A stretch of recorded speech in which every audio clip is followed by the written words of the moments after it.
আসসালামু আলাইকুম। আজকে আমি দেখাবো কিভাবে ফ্রিজ থেকে ডিম বের করে সেই ডিম দিয়ে মুরগিকে বসাই।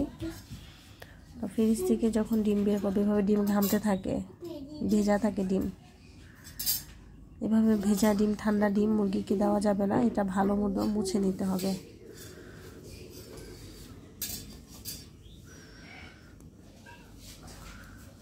মুছে এর থেকে পানি সরিয়ে নিতে হবে। একদম যখন পুরোপুরি শুকিয়ে যাবে তারপর সেই ডিমকে আমি বসাবো। যেমন এই যে এটা কোনো পানি নেই, একেবারে শুকনা।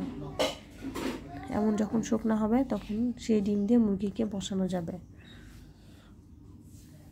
ঠান্ডাও থাকতে পারবে না, ভেজাও থাকতে পারবে না। আমি এই ডিমগুলো প্রস্তুত করে রাখবো আমার আরেকটা মুরগিকে বসানোর জন্য। দুইটা মুরগি বসানো হয়েছে, আরও দুইটা মুরগি ইনশাল্লাহ বসাতে পারবো।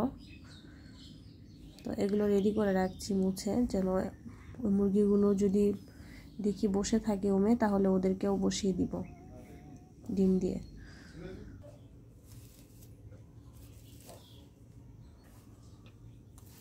এখানে টোটাল 15টা ডিম আছে, 15টা ডিম দিয়ে বসাবো। তারপরে 5 দিনের দিন আমি আবার চেক করব ডিমগুলোতে ব্রণ আসছে কিনা। যদি ব্রণ আসে তাহলে তো আলহামদুলিল্লাহ ভালো, আর যদি কিছু কিছু ব্রণ না আসে তাহলে সেগুলো আমি তখন সরিয়ে ফেলবো। ওই ডিমগুলো কিন্তু কোনো নষ্ট হয় না, খাওয়া যায়।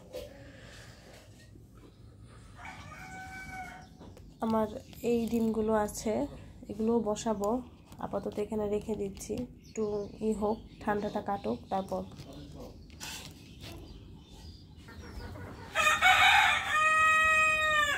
এখন দেখবো কোনো মুরগি বসে আছে কিনা। ওই যে আরেকটা মুরগি বসে আছে।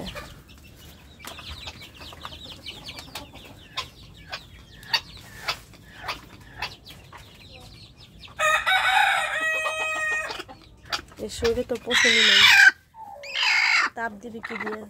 কি অবস্থা, কোনো পছন্দ নেই। পশমগুলো কেন পড়ে গেছে আপনারা যদি জেনে থাকেন তাহলে জানাবেন।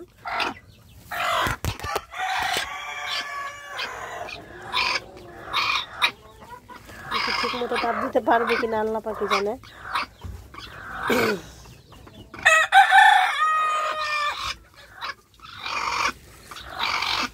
মনে হয় না 15টা ডিমেও তাপ দিতে পারবে। দেখি